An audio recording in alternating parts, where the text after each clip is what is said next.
Welcome to Forfelliness Belly Sting.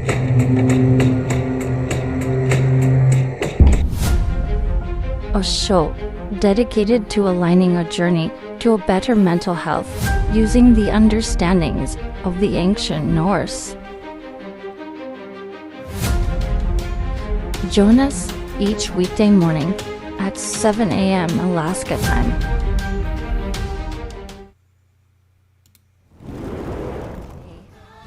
Someone's little girl, daughter, sister, girlfriend,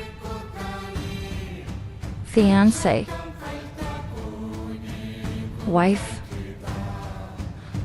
cousin, mother, auntie,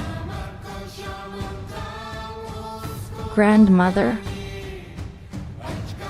great grandmother, elder, disappears, shattering, a family, a community, the world. There is something we can all do. Remember them. Like that.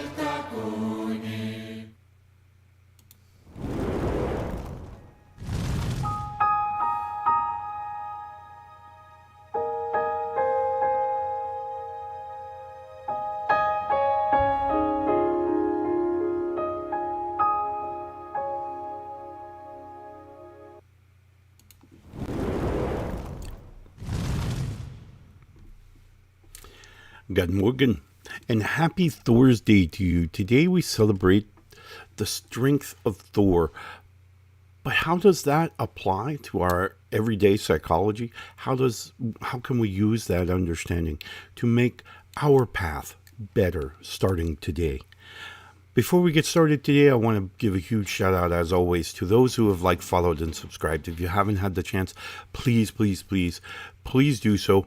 And whatever platform you're listening to us on and or subscribing to us, by all means, please get a chance. If you haven't done so yet, please do so. This includes my friends and family at New Reality TV. Newrealitytv.com is a streaming channel dedicated to spiritual and just a plethora of perspectives that can hopefully offer you some nugget of intellect and knowledge that resonates with you to help you move forward into your better mental space. Today, also, for those of you who may have a few extra coins and want to put them to good use, by all means, drop them into our donation jar.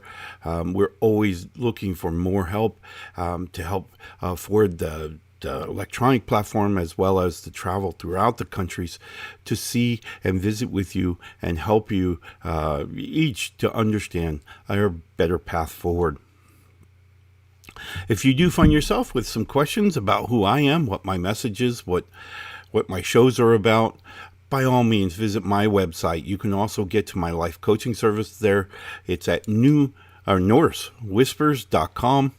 And there you can just do /coaching to check out the coaching options that I have available. Today we're talking about the strength of Thor. And the strength of Thor is huge. It's huge for a couple of different reasons. But the first and foremost desire that comes to mind when talking about using that mental strength in lieu of physical strength is this idea that we can set a path or a goal and just push aside anything else, to get to our goal, whatever that is. Now, there are some caveats to this, and so let's talk about what's going to create the problem when it comes to setting our mind to doing something and actually getting it done. Well, the first real thing that we really have to consider is influential energies floating around in the universe. There's a lot of them, all right? All kinds of influential energies. And we need to kind of identify what they are. Now, the one that we're probably most familiar with would be that energy created by other physical forms that is attempting to alter our perspective or our mental state. We recognize these by the sounds of ads or the visuals of ads, maybe the tastes of food, smells of food, right? We'll be driving to work and get that beautiful smell of some cuisine as we're driving, and all of a sudden, tummy starts rumbling. We're hungry. This is called influential energy. And yes, in some respect, it is kind of what this experience of life is all about. But we have to recognize its influence. It's energy that's going to come into our sensory input, and it's going to try to alter our thought process, thereby creating different biochemistry, thereby creating different emotions in the head and memories. Remember, those memories, as they go back finally into our memories, are going to have one last little push by creating this stream that comes forward and goes back into the sensory input, and this is called imagination. Imagination can make up most of our experiences. We can imagine quite a bit. Why? Because there are all these memories, whether they be connected to one another through emotions, through imagery, or through intellect. They're all connected, all interconnected within the brain. And so all of our events that we experience are going to bring forward this little bit of imagination that will be processed with that experience. So sometimes, while the experience itself, maybe a visual, may not be super exciting, our brain pushes in this little dose of imagination, and all of a sudden, this becomes much more of an emotional issue. Probably one of the most obvious ones that we'll see in our existence here is this thing about the dark. Many people imagine more in the dark than is actually there, right? So we go into a dark, haunted house as an example.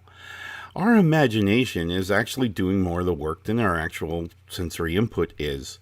It's actually creating more of our experience than our sensory input does. Sensory inputs, once the guy does the jump scare out at us with a chainsaw without a chain on it. Oh yeah, that's funny.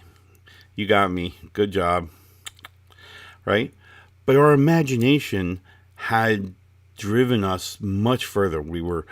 This is why the jump scare idea works, right? Because our imagination is pushing us that much further. So imagination runs off of previous experiences. Imagination is simply the regurgitation, if you will, of previous memories based on what we're seeing now. So in much the same way that the mood ring, that interpretation just behind the sensory input, is going to kind of set the mood, so too is imagination. Imagination is going to help kind of move this image, this vision, this sound, this taste, this smell, this touch. It's going to move it to the next level because it's going to submit energy that is now kind of pushing this thing forward. So it's going to be one of the most powerful potential distractions from accomplishing our goals, our objectives, our desire to go a certain path. It's going to, and influential energy comes in all flavors, whether it be the intentional ones that we see in advertising and marketing on the radio, on the TV, whatever, or even word of mouth from colleagues or friends or family who are going to tell us, oh, hey, this is a great thing. That's influential energy coming into our brain in a hope that we're going to change our perspective.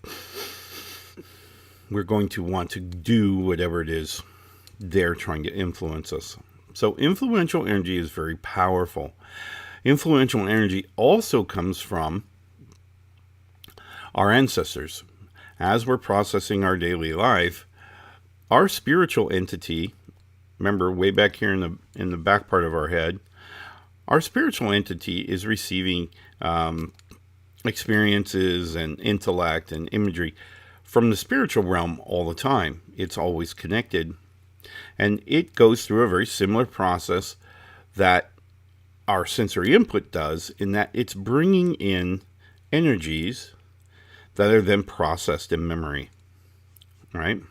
So it does the same thing from the other direction. So think of your head as kind of this big ball here, and coming from this way is the sensory input that we experience every day, right? Coming from this way is the spiritual energy from the spiritual realm. Ancestors, whether they be by blood or not, is irrelevant, because once we ascend to the spiritual realm, there is no bloodline, right? So they're energy sources that are going to send us influential energies, no different than if we were listening to an advertisement. These are all going to process the same way to wind up in this place called memories. Memories is a very intricate, very complex interactivity between expression or experiences and emotional energy. So all of these are all tied together, and the relationships that we're going to build. Remember, we've talked about yesterday when we were talking about the wisdom of Odin, and we talked about these interrelationships that are built between in the memories part, where we're building relationships between emotional energies, between imagery within the brain, and certainly within the intellect of the brain. And those relationships provided by the experiences give us this thing called wisdom. They also give us imagination. So imagination and wisdom are fairly close. They're built on the same infrastructure, and it's how the brain uses that information to move forward. So influential energy is going to be probably one of the most powerful adversaries to us maintaining our strength of our path. Now, one of the things that's going to help us to deal with influential energy is this thing that I've referred to as the authentic self. When we're dealing with the entirety of our belief systems, our values, our virtues, and we're not firing off at the hip, but we're allowing these experiences to come through and do the whole path. No shortcuts, right?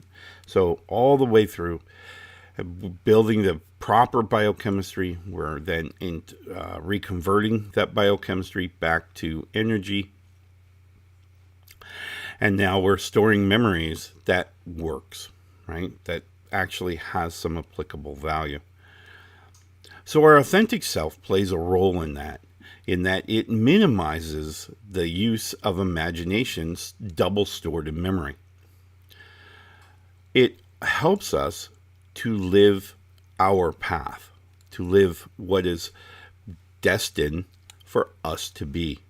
So it's super important that we establish this thing. Now, one of the other concepts we've talked about is this line that exists between the heart and the mind. Okay, so it's a straight line, and when those two are aligned, that means that we are living our most authentic self, right? Excuse me. This gives us the energy of just that state. So if you think about, moving in and out of our minds and down to our hearts, through our biochemistry and back to our brain. We think about that process. We have what I call this sweet spot, right in the middle, where we are absolutely convinced that what we believe, what we know, what we absolutely stand for is in alignment, right? And so this kind of provides for the energy stream that we've just created by experiencing some part of reality. This energy stream now is bolstered by this additional energy just being in that space. So that truly is our method of defying other energies. Now you're saying, well, how does that work? How do we define or defy other energies? Well, think about the last time you sat down to do a hobby or something very detailed. You just really focused on whatever it was, whatever you were doing, whether it be painting models or painting little porcelain figures or whatever it was, painting, drawing. But you're sitting there and you're focused on it, just really focused. Have you ever stopped and looked and gone, wow, 2 hours has gone by and I've had this wonderful experience, and I pretty much blocked everything else out while I was doing this task. One of the things that I like doing periodically is I call it zoning out. But I put on one of my favorite songs and I just immerse myself in the music. I just really drill down my consciousness, my focus into this song. The song goes by, and after the however many minutes it is long, poof, I come out of it. But what a beautiful experience I've had. Now, this is the way that we actually defy other energies, is by our focus. When we can focus on a particular thing, such as your hobby, or in my case, the music, we can focus our concentration that in its very nature then denies all this other energy. So we're going to push that stuff to the side and we're going to focus on whatever we're wanting to focus on. This same energy is what we're going to use now to complete our objective or our whatever we want to do in our lives. We're going to focus, laser focus on it. And that way, one of the byproducts of that focus is to push away everything else that's trying to alter or affect this energy. So super important that we're able to bring that focus. Now, one of the things I teach people when we think about focus is how do you focus? How do you focus? Well, what I typically recommend when we're first learning, and my suggestion for those of you who are wanting to learn that focus, is find something small. I don't really have anything here on my desk, so we'll use my bracelet. Okay. I'm going to focus. All right. And so we're going to take a little exercise together, and we can use my bracelet, or you could use a ring, or you could use, a trinket for, if all you had was a AA battery, well, then that's what works. So we're going to imagine, we're going to kind of stare at this object, then we're going to go into a meditative state. Now, how do you do that? Well, we've talked about meditative states, and meditative states are simply a way of breathing. And so we're bringing that concentration, that focus from the scattering of what is everyday life. We're going to bring that down to just our breathing. Just our breathing. We're going to close our eyes. We're going to try to minimize as much sensory input, physical sensory input as we can.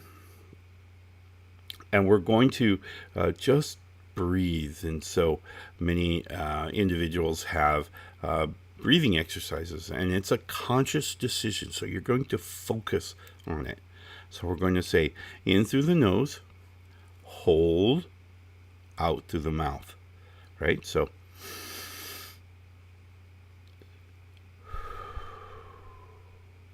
we're going to do that a couple of times. We're going to just do that, and we're going to set our mind the way we want it. Nice and relaxed. Get rid of all these other things going on in our lives. We're focused.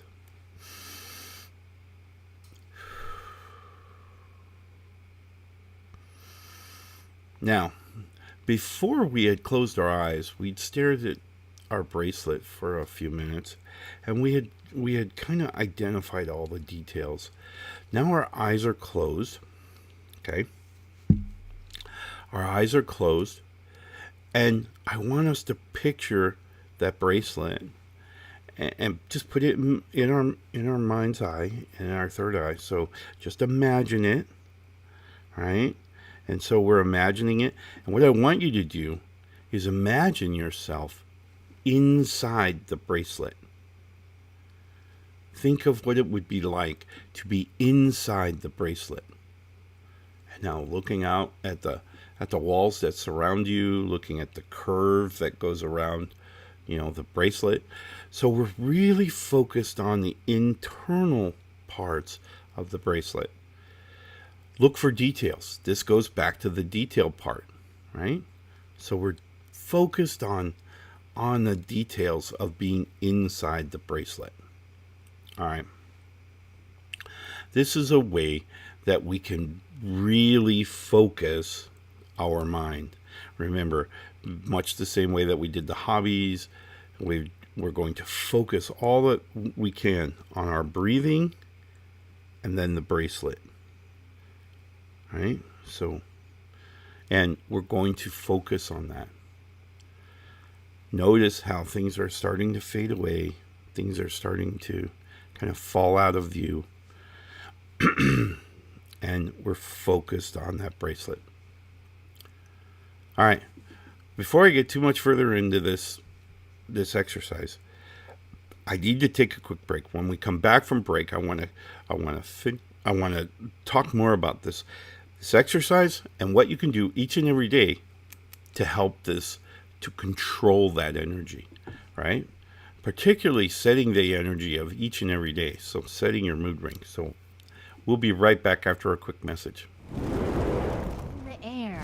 The time is now. We're all waking up. We're waking up. We're all waking up. It's all shifting. New vibrations. It's you. It's you. It's me. It's all of us. Together. A new time. A new day. A new energy. A new energy. A new reality.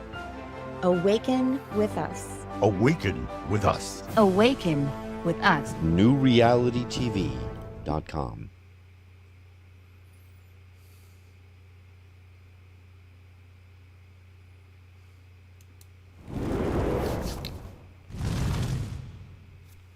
All right, welcome back, and thank you for taking that quick break with me and staying with me. Today we're talking about focus, and we're talking about strength of mind. We're talking about really embracing that which Thor brought to our understanding, which was strength, power. And you have all of that strength and power within you. So let's continue our exercise of getting ourselves into the bracelet. Everybody remember that? All right, so we've done our breathing. We're focused on our breathing.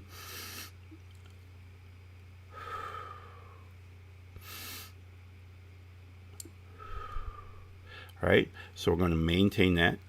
We're going to maintain that. We're pushing away all the sensory input as much as we can. Closing our eyes, right? We're going to really focus on just our breathing, okay? And then we're going to kind of shift our focus from our breathing. We're going to try to maintain that breathing, and we're going to focus on that bracelet. We're inside the bracelet now.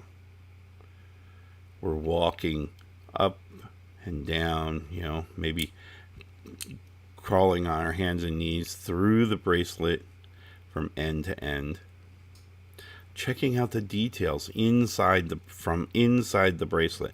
Think of the bracelet as hollow, and we're inside of it, looking from inside out, right? We're really going to focus on those details.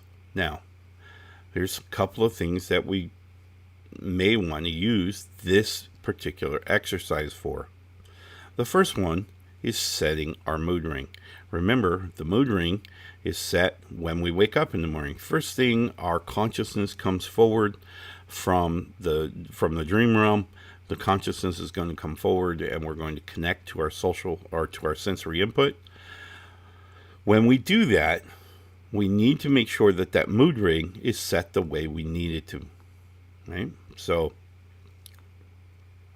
affirmations are a good option when we're first waking up, and we're going to go in and do our morning routine, brush our teeth, brush our hair, or whatever we're going to do, right? So we're going to do those exercises, and affirmations on the mirror is a great option. Now, what I do is first thing in the morning, wake up, do make our trip to the restrooms and get hair brushed and teeth brushed and that kind of thing. And then I'm going to take a few minutes. I'm going to take a few minutes to do this breathing exercise, to imagine myself in my ring, in my bracelet, in something, right? So I'm going to minimize myself. And you're wondering, well, why do I need to make myself small? Why can't I just imagine myself in a larger body? Well, because what you're trying to do is you're trying to bring down our focus small, and we're focused on the details. That's really what's going to help us. When we're focused on those details, everything else is going to fade away. Now, once, as in my example, I'm in my state of mind, I'm inside my bracelet, and I'm pondering it, I'm thinking about it, I'm going to say good things to me. This is going to be a great day. This is going to be the day. This is the day. This day is better than yesterday. Right? So I'm going to say good things to myself. You're worthy. You are certainly worthy. You have accomplished a great journey at this point. You're learning, you're growing, you're sharing, you are a wonderful part of the society we call the spiritual realm. The infinity at which you are connected to now is limitless. Your ancestors are calling to you, and like grandparents who adore seeing grandchildren and great-grandchildren, so too do our ancestors wait for us. They call to us.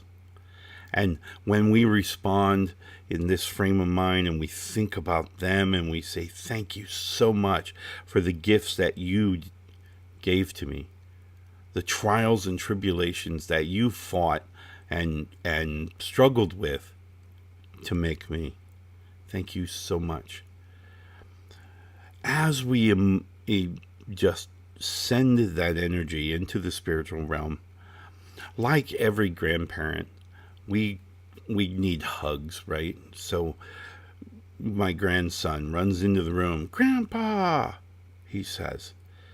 And, I say, "Grandson," and I go over and give him a big hug. This is an energy exchange.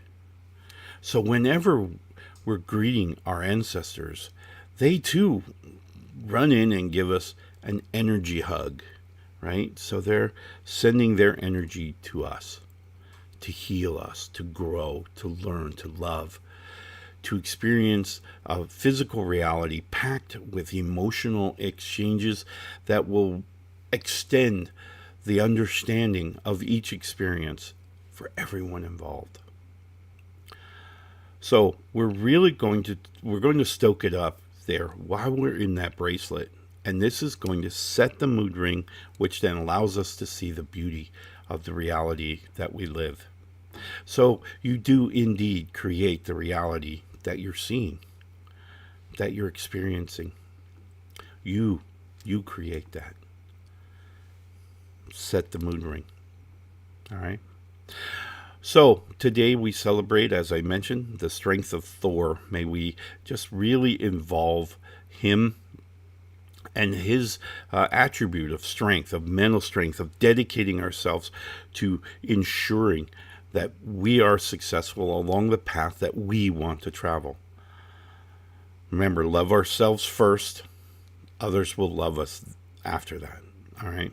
So love yourself. Give yourself a lot of credit. You've accomplished quite a bit so far. Your brain's had to do a lot of work, and it's done a reasonably good job. So embrace it. Now, utilize the energies that are available to you to make your life the way you want it. All right? So enjoy Thursday. We will see you again tomorrow when we will celebrate the energy management of Freya and the goddess of war and love. So we'll talk about her tomorrow and her influences on her today. But in the meantime, today, celebrate your mental strength and just truly embrace the strength of Thor. Love and light, my friends. Watching Ulfhednar's Belly Snake, a special production of Whispers of the Norse. Brought to you by the Alaska ulfhednar in South Central Alaska. Guidance and wisdom, courtesy of an ancient Celtic Norse shaman. Thank you so much for joining us today.